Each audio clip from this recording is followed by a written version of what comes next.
I had to introduce myself, I would say that I am Javier Martí from sunshinehypnosis.co.uk. I'm a hypnotherapist. I specialize in helping people resolve problems through the issues that they may be having or affecting them at the subconscious level. Mm-hmm. And you do something a little bit different. You are Isemene from IsemeneCole.com. Is that correct? That's absolutely correct. Okay. And explain a little bit then, what do you do, or how is it different from what I do, or how is it similar? How do you help people in general? Think about your clients, think about the people that you have helped lately, about the difficulties that they share with you.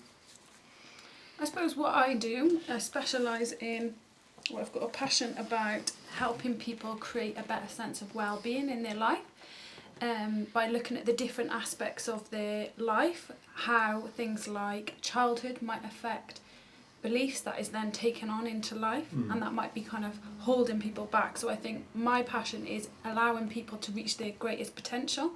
I'm also particularly interested in, if we're going to have a well-being model, we're not just individuals, we also are in a community, we're in society, and also we live in a greater world. So I'm quite interested in how those combine. So the individual thriving, reaching their potential, in the communities, how we can best support each other, how we can create systems that can help support well-being, and also how we can be mindful about the environment that we live in. We've been friends for some time now, and I find it quite interesting, that angle that you have about what you do, which is like the part of connection with the community, which is not something that I particularly specialize in. I help people one-on-one or in groups or through presentations, but usually my work is not so much connected with the community itself. I hope that I concentrate on helping people be the best that they can be,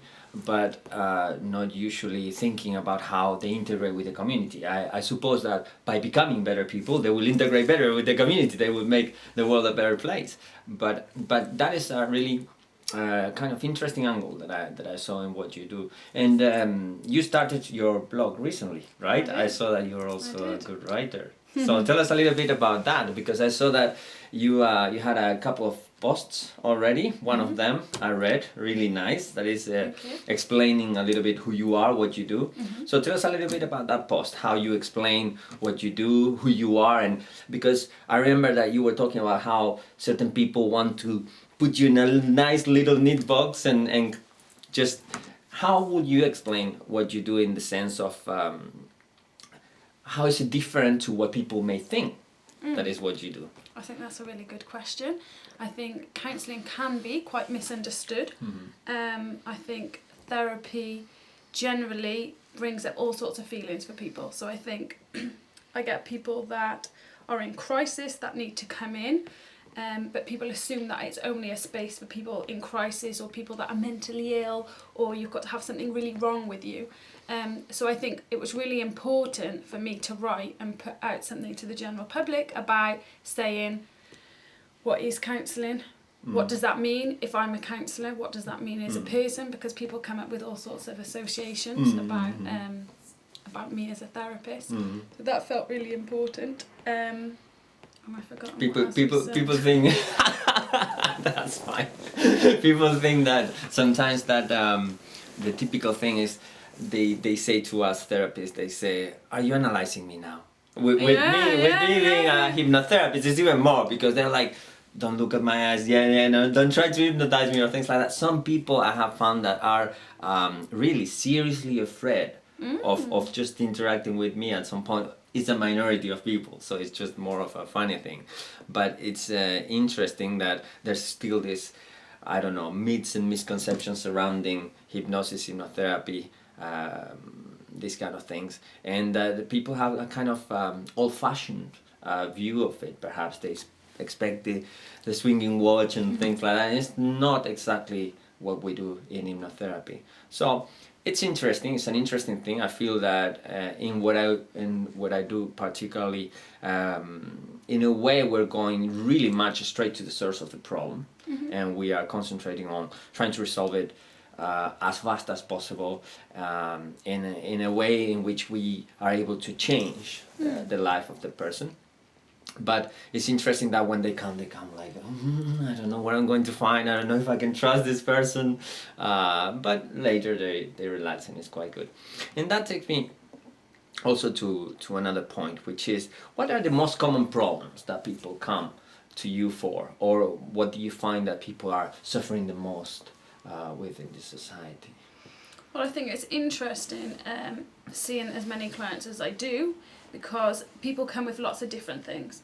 Yeah, the kind of things that you would imagine, things like bereavement, relationships, breakdown, maybe can't get relationships, adoption, many different things.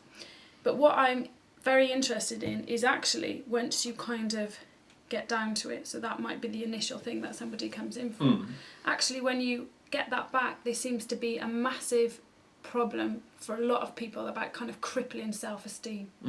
Now, self-esteem is one of those things that is so absolutely vital, that you can have a job, have a partner.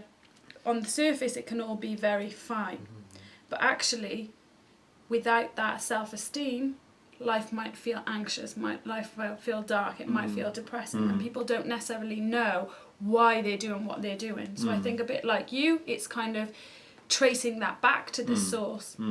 I think that what people don't realize sometimes, and that's what we do, we help them to connect things, to see the connection sometimes between, oh, when you do this you feel like this, or when you look at things this way you are doing this other thing that is not helping you. So sometimes I feel that in what we do there's a big aspect of just enlightening people and helping them to see, look, this is the way the mind works, this is the way the body works, they're interconnected, and if you do this then you will have this consequence, and you feel like this because of this and this. So I think also that one of the main things that I say in therapy, and it's also something that I'm bringing to the book about how to be happy that I'm writing at the moment, is that one of the first things that we need to explain to people, I think, as therapists, and I think that this is very important that everyone understands this point, is that society today is very complex. It moves very fast.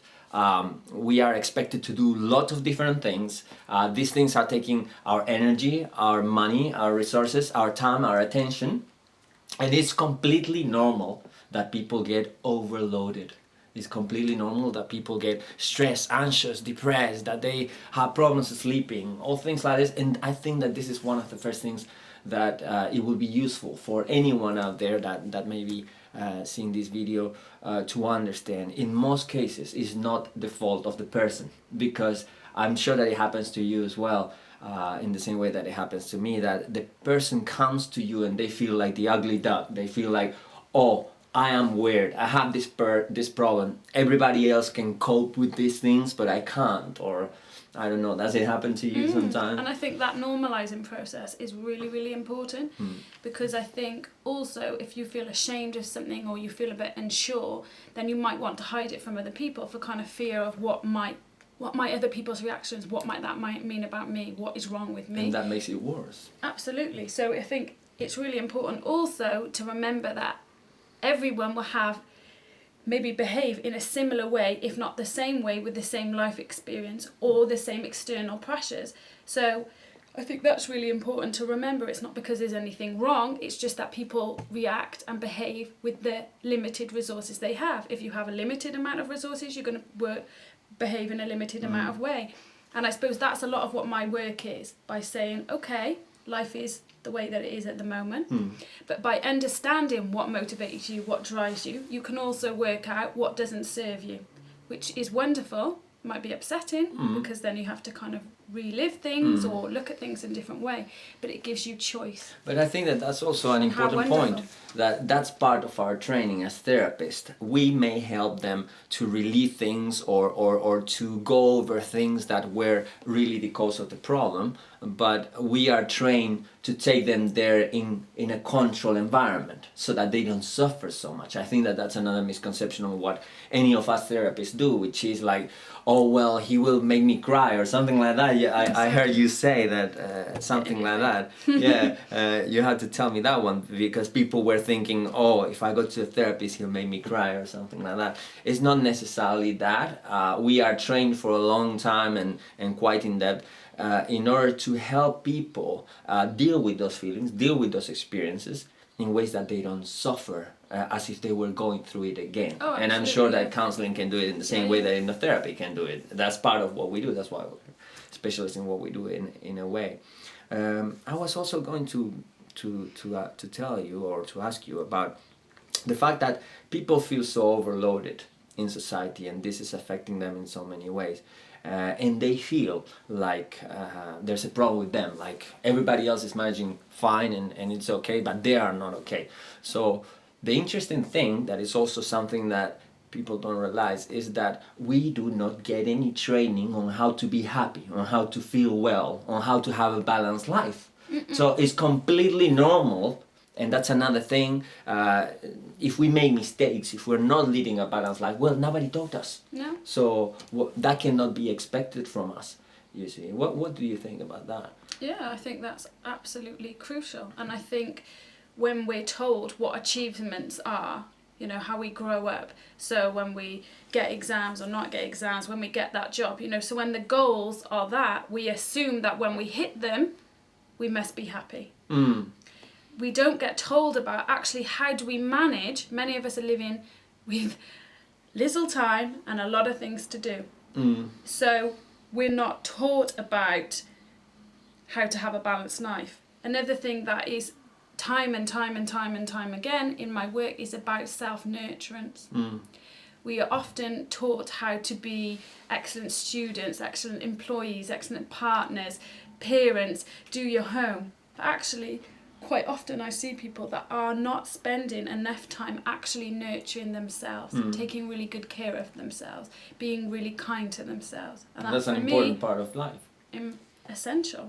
Of course. Absolutely essential. So I suppose for me, counselling can also be, and also the wellbeing sessions that I do, is a space for people to gift themselves that. A space and time to explore themselves, to find out about themselves, to have rest, have relaxation, find out tips and techniques that can help. So when we were very beneficial. at the beginning of this video and we were warming up for the video, we were both like, oof, it's always so difficult to be in front of the camera, no? So we were having our fun here, at the same time nervous because we're being filmed, but it reminded me of this point that is also a very important point that I feel that is affecting a lot of people out there, a lot of our clients, a lot of people in society in general, which is the quest for perfection.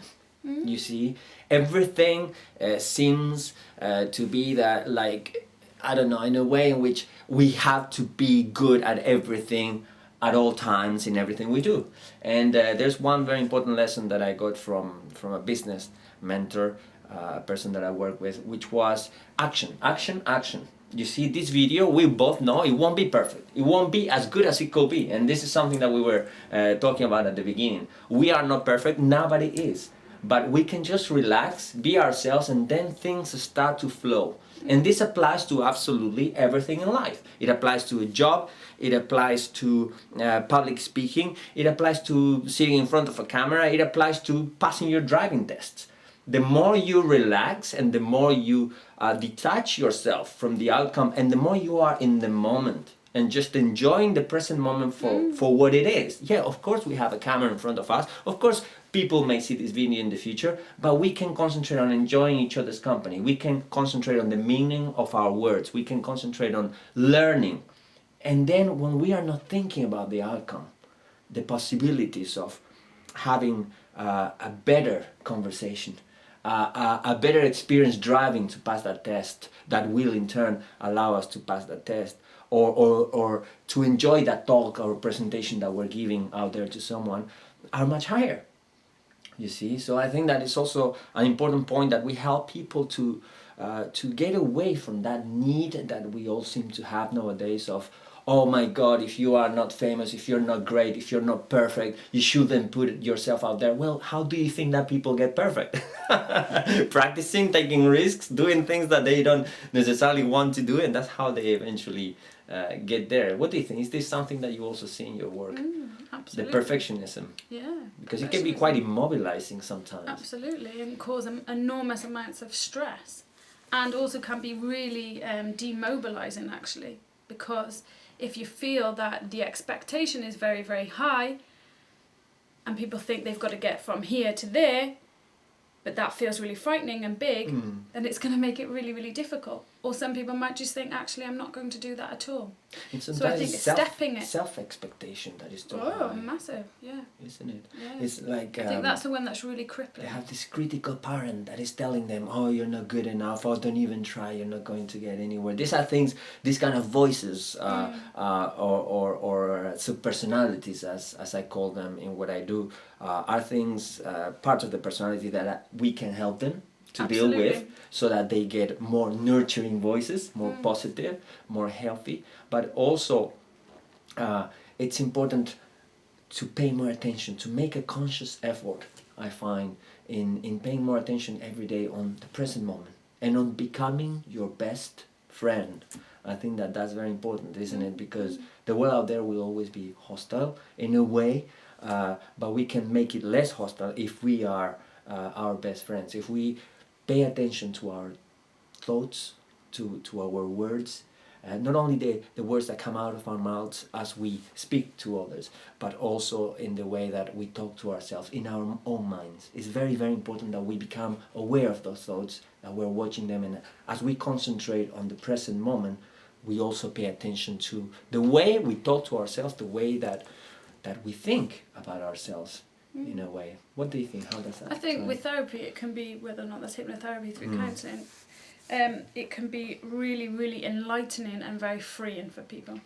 Because people might feel stuck, they might not know why they're sabotaging a certain thing, why they're not getting where they want to get. And I think that's where I feel particularly passionate about, that we are so capable of achieving our full potential. When we're a happier person, we're a better partner, or we're a better person in the community. We treat the world, animals, in a kinder way.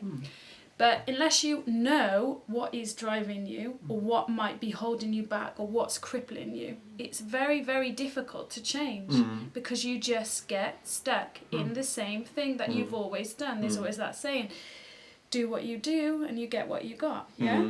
So there's something about not changing that. So I think that's where therapy can be absolutely crucial, in being able to identify. If you identify, then you're able to release. Yeah. And where that kind of comes back and how that makes sense. Sometimes I say to people, okay, if you have these kind of problems, these are the different things that you can do. You can do nothing about it, and the problem will get worse. That's a fact of life.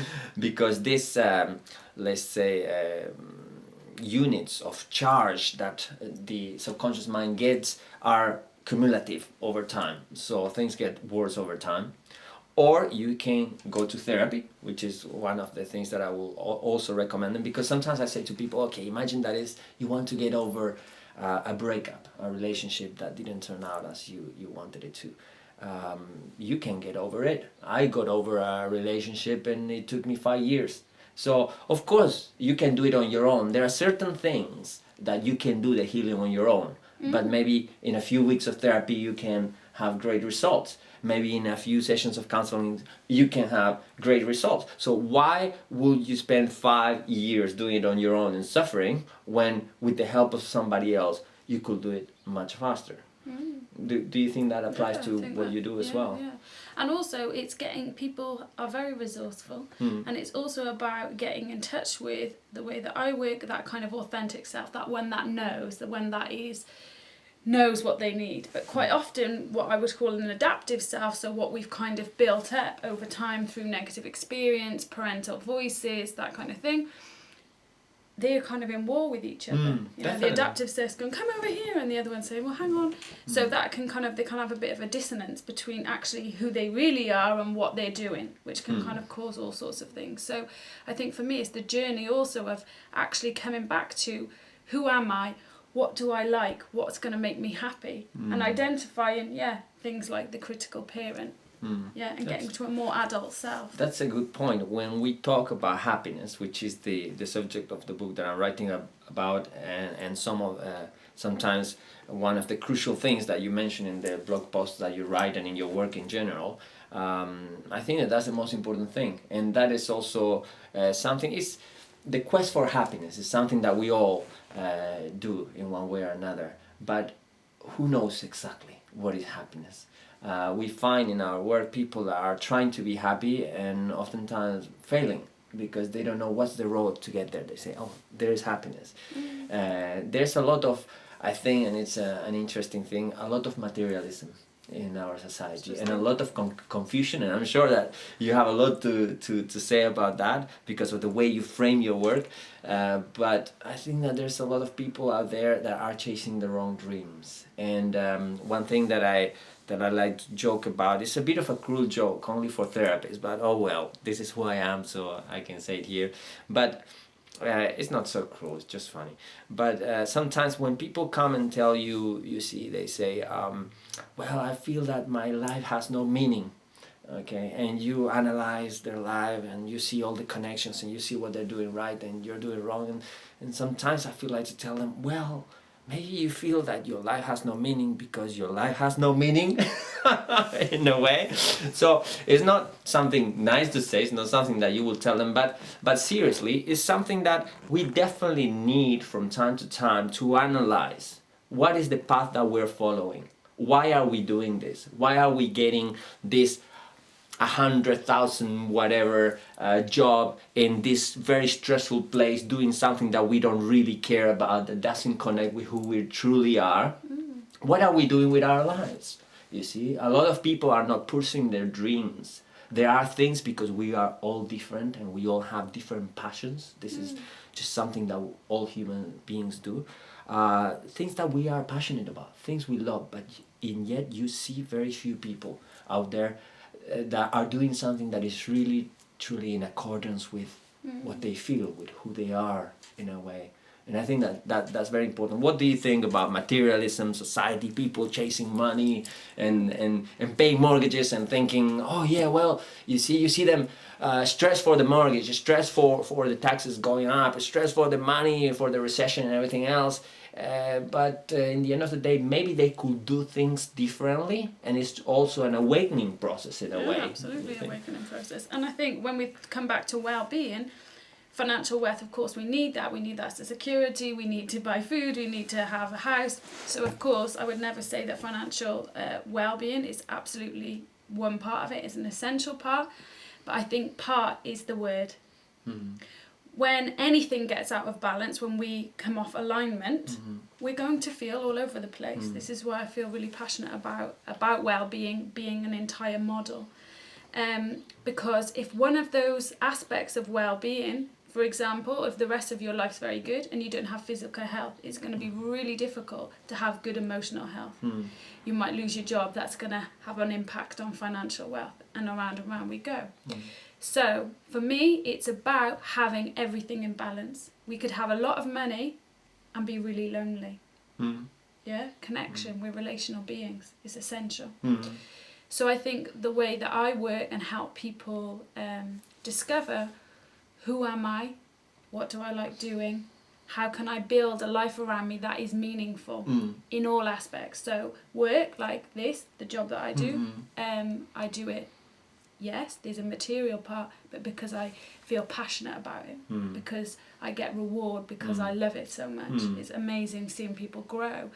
So I guess we're all different, so it'll be different, the kind of person. But it's finding out, how can we make everything that is around us an extension of ourselves? I also think that we were talking about before about how to grow business in general and how difficult it is when you're starting, you're promoting yourself, you're working, you're doing this, doing that, you are juggling so many balls in the air in a way. But the thing is that, you see, when people think about changing their lives, it doesn't mean that they have to have all the answers right away. Maybe they don't know right away exactly what they would like to do, but at least they already know that what they're doing is not working.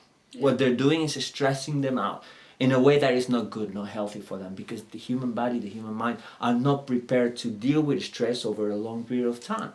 It's not a mechanism that works that way. The burst of stress that we have should be like that. The situation is resolved, fight or flight mechanism, we solve the situation, we go back to the baseline of our normal, natural state of being. But if we have continuous stress every day, well, no wonder that the rate of cancer is so high today in our society. No wonder that so many people cannot sleep or have all the kind of problems, or relationships are breaking so much. So much is happening because of stress. And at the root of it is that, let's say, inability that we tend to have to analyze our own lives, analyze our own motivations and why we do what we do and where we're going. And is it really, it's also a matter of priorities.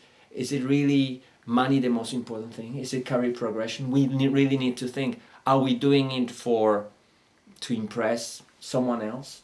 Am I doing what I do because I'm afraid that if I stop doing this, my wife will leave me? You see, what is the price that we are paying for sacrificing our dreams? Well, I'm doing more and more. I'm doing workshops, and also that's why I developed the wellbeing sessions, because typically the people that come to counselling or have done in the past are people that have got a specific issue or a problem.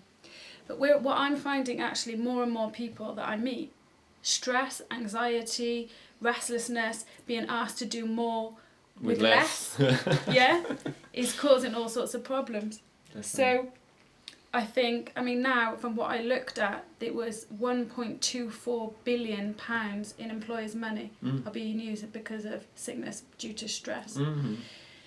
It's causing like 60% of what I looked, 60% of base underlying illnesses and disease in the world, 60%. So also that's why I'm interested in how we're using the environment and also how we're using in society and communities, because we've got to live in it. It's all very well being a great individual, and me and you can do a lot of work personally, but also systems have to change to be able to support people to have good well-being. Definitely.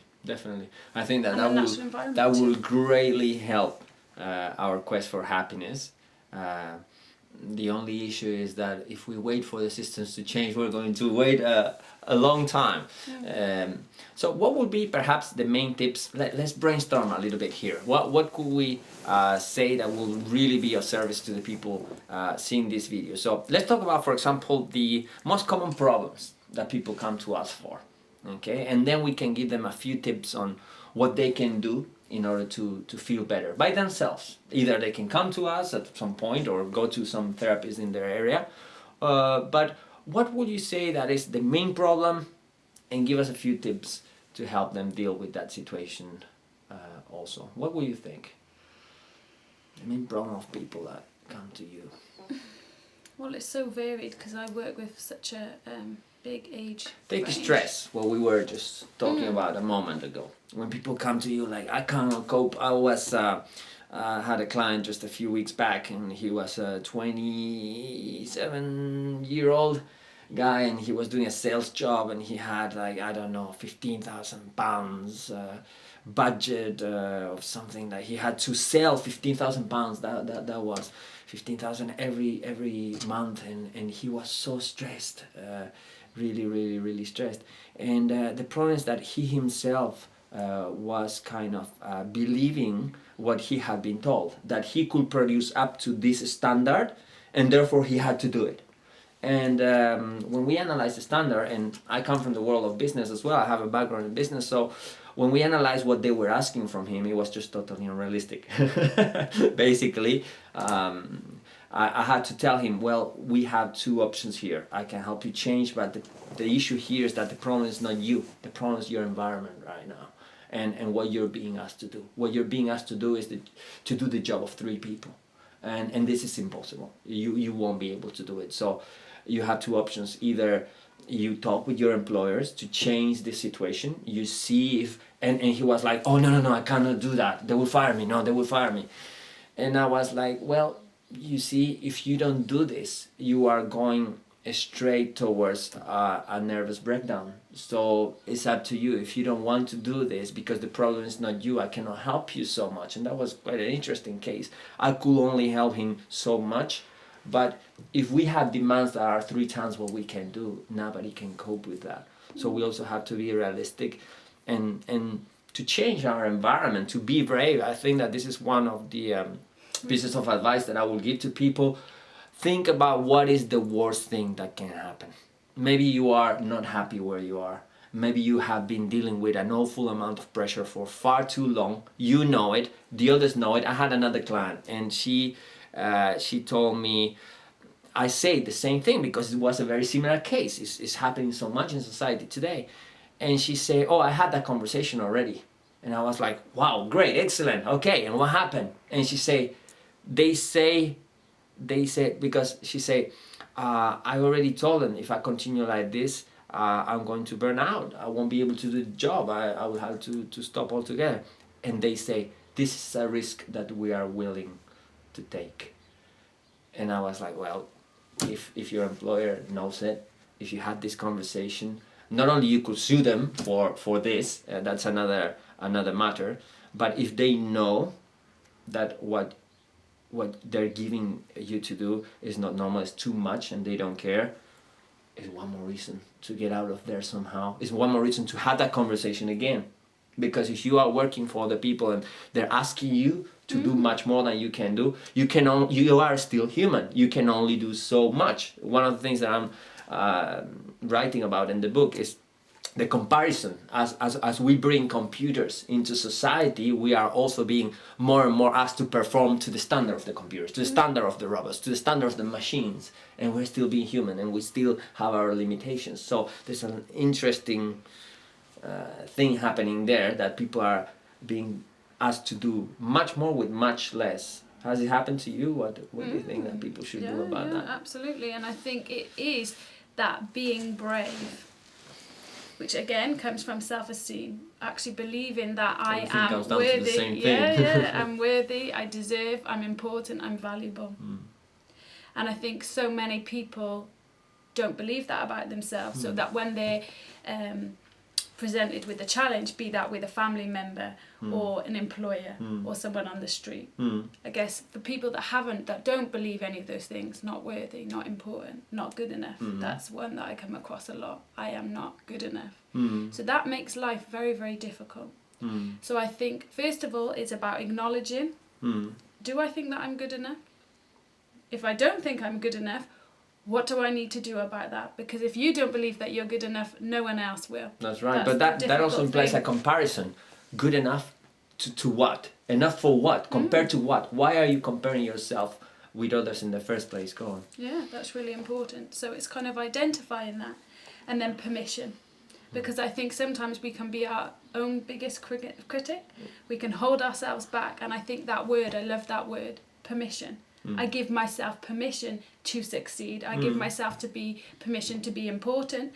And I think when we're coming from that viewpoint, then when we are presented with a challenge of people that are trying to make us work in a way that doesn't feel ethical or right or unreasonable, then we're in a much better position to be brave. And I think we do have to be brave, and we do have to be courageous in life if we want to really get to a place where we're having really good sense of self and sense of well-being, and to be able to respond from that place and to be assertive, to be kind and hold our boundaries. It's really essential. Regarding the permission part, I think that it's also important, regardless of what we're doing, that we give ourselves permission to fail. Yeah, you see? Yeah. Because we won't be good, is what we were saying before. We won't be good all the time. We won't do everything to the standard we would like to do, but life cannot wait for us to reach perfection. You see? So go out there, do something, try to do something. I have a client, I'm very proud of her, and she came to me for depression, and she was really low and everything, and I say, okay, what's your passion? What are you doing with your life? Let's see, let's analyze everything, let's go. We do in what I do, it's one part is hypnotherapy, but the other part, naturally, as I get to know them, I can advise them on other little things, tweaks, changes here and there. Look, do this, change that. Do you realize that this is connected with that? And she was saying, well, yeah, I'm very sad, relationships, I'm lonely, I feel down, I don't like what I'm doing and everything. And I say, what are your hobbies? What is your passion? Are you following anything of this? And I encourage her to start doing something about this, and she started, and she is now, last week just I had an email from her, and she's like, I'm very happy. She was, I don't know if she's still doing it. She set up a little business of how do you say, the jewels, this kind of Jewelry. jewelry. I think she's from Colombia, and she does really nice things that are like kind of the Colombian edge to her jewelry. And she's displaying her jewelry in some places, and she's like, wow, you were right, this is great, I'm so happy. You see, sometimes just doing something, and she's not exactly where she would like to be or where the business could take her, you see, but she's doing something that she really enjoys. It doesn't mean that she stops being effective in her job. She's still doing her job. She's still good. I'm sure that because she's a good and formal, serious person, that she's still doing her job properly. But in the time that she has off, she has found this hobby, and she has started to put hours and time, and she created a beautiful blog and everything. And she's really happy. She was featured on the Sunshine Hypnosis Facebook page a few weeks back, a link to her blog, because she has the little pictures there of her jewelry, and it's just the start. She just had, I don't know, when I linked to her, she had only a few of the models of all what she would like to do, but it's a start, and it's feeling so fulfilling for her. I think that's also something important. Give yourself permission to fail. You're not going to get it right the first time, but do something that you like. Pay attention to why you are doing what you're doing, and really begin to connect things. Is this really what you want to do? Where is this going? In 5 years' time, would you want to be doing what you're doing? Because we also have another tip that we could give is be totally honest to yourself. Don't play games with yourself. You have to be honest. You have to be realistic. Yes, if we are in a job that we don't like, chances are that in 2 years' time we will still not like the job. If we're in a job in which they're having these incredible expectations of us and they're completely unrealistic, and we don't do anything about to change that issue, then in 2 years' time it will be the same or worse. You see, so we have to be really serious and realistic. Where is this going? Why am I being part of this? Yes. If we don't have any other option, then we can work on ourselves to manage our levels of stress, because that's the only thing we can change. We have a family, we have to put the bread on the table, whatever. I understand, of course, sometimes we're very limited. We cannot change the outside world, but we can change how we feel inside.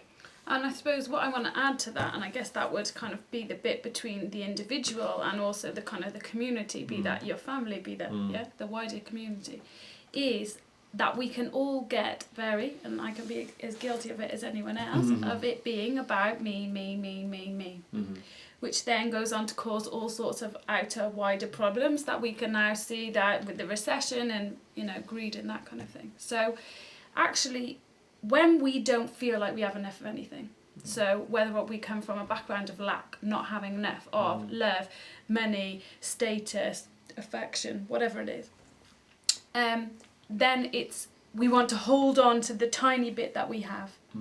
And actually a way of relieving that and actually feeling that we are abundant is actually by something what I would call loving kindness, which is also in mindfulness. So about treating other people how we want to be treated, about offering people the thing that we're really trying to hold onto ourselves. So not having enough love, actually by giving other people love, all of a sudden there seems to be a lot more love.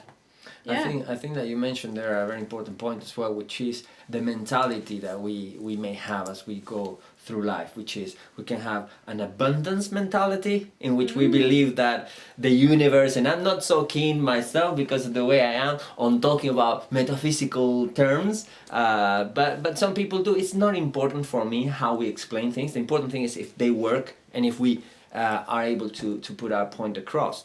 But there's a big difference between having a scarcity mentality and an abundance mentality. Absolutely. You see, if we believe that tomorrow will be a better day, if we believe that there's enough for everyone, then we won't be afraid of the competition in business, for example. If we believe that the world is a good place, then we won't care about what our coworkers are saying about us. It's just not important. It doesn't matter to us. We just do the best job that we can do.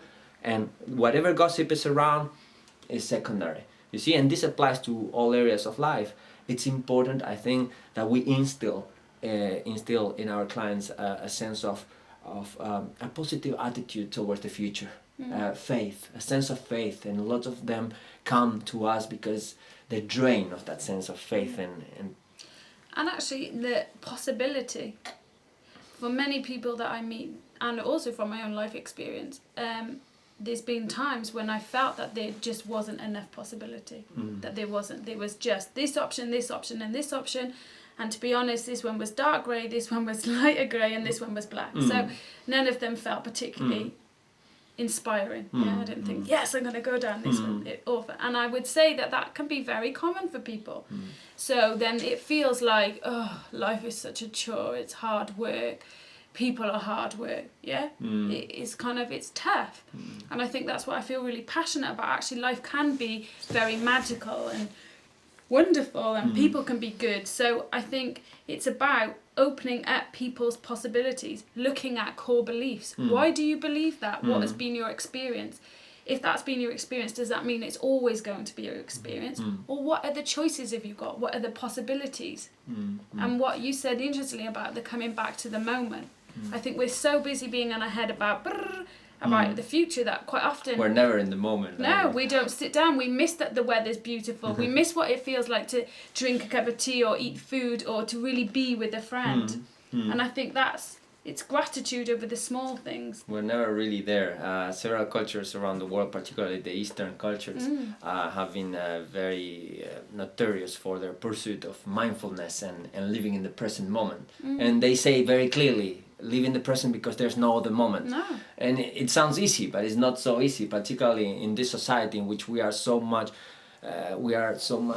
oriented to results all the time. And that's another thing. It reminds me of something. You see that sometimes we are so much results oriented that we think that everyone is like this also. I'll tell you a story. I went to one of the therapy rooms that we used, in this case in London, and I gave to the receptionist, if she's seeing this she'll get upset, but I gave her a flower, I think, because you know, it's just something that you do, it's not particularly important. I didn't think so much about it. She's just a part of my success as a therapist. So I wanted to do something nice for her. And she still gets paid. That's her job. And she wouldn't do anything else because she's a good person and a professional. But I remember that she was very surprised. And she was like, what is this for? And I could see that the question, because she actually asked me, what is it for? The question in her was, what do you want from me? You see, I didn't want anything from her. I was just giving her something. But it seems that today we're losing touch with that ability of just being nice to another person just because they're fellow human beings and we all like to be loved and we all like to be appreciated. It wouldn't have made any difference to me to give her a flower or not a flower. She will continue to have done a good job for me and for where she works. But the thing is that it struck me like, wow, people are... Another person, I remember once I met someone and she said that the boyfriend gave her some flowers and she thought immediately, she thought, he must have done something bad. And this is also so common. It's also a sign of low self-esteem, isn't it? I'm just writing, my next blog is actually, kindness is a very big thing. Because it's free. It's something that we can access whenever. If we're feeling bad, if we're feeling good, And I can remember when I was very, very ill. I had post-fatigue syndrome or whatever. I didn't know what was wrong. I was very, very unwell. And I went to the petrol station, and I shouldn't be admitting it, but I didn't know how to put air in my tyres. I admit it. And I was very, very weak. I just about managed to get to the petrol station and was trying to find the thing to put in. And someone walks past. Oh, can I help you with that? Something so simple meant that it was just such a relief. I didn't have to panic. I didn't have to go in the petrol station. He just helped me. And the same day, I went to the chemist and I ended up getting some free vitamins. And I laughed. Well, I obviously looked like I needed it. But at that time in my life, I was feeling really low, very physically unwell, and just those little acts of kindness, I think people can't They mean a imagine lot. how much that might impact the day. You know, and we just never know what people are dealing with. And when you walk down the street and you give someone that smile, maybe they haven't had anyone smile at them for a really long time, and it just touches them enough to keep them going. Because we are relational beings, so even just that little bit act of kindness, even if they don't know you, even if you go and buy that big issue, maybe actually that to him is a matter of life or death. Someone cares enough about me to get through to the next day. And I think that's really underappreciated in our society. Definitely. Kindness. Definitely. And I think that finishing, I think that we should all concentrate also that it's a really good thing to do things for others without expecting anything in return. If you see something nice, if you see something positive, if someone does something good for you, appreciate it. Even if they don't do anything good for you, even if you don't know them, if someone is wearing something that makes them look nice, tell them. Because most probably they will be pleased that you do. If you see someone doing a good job, tell them. You see, there's nothing wrong. We don't lose anything, and we will make the world a better place in a way. Isemene, it's been really nice to talk to you today. Remind us of your website. It is www.isemenecole.com. And I'm Javier Martí from sunshinehypnosis.co.uk. Also, you can find more information about me on javiermarti.co.uk. And we will see you here at some point. Thank you very much for your time and attention.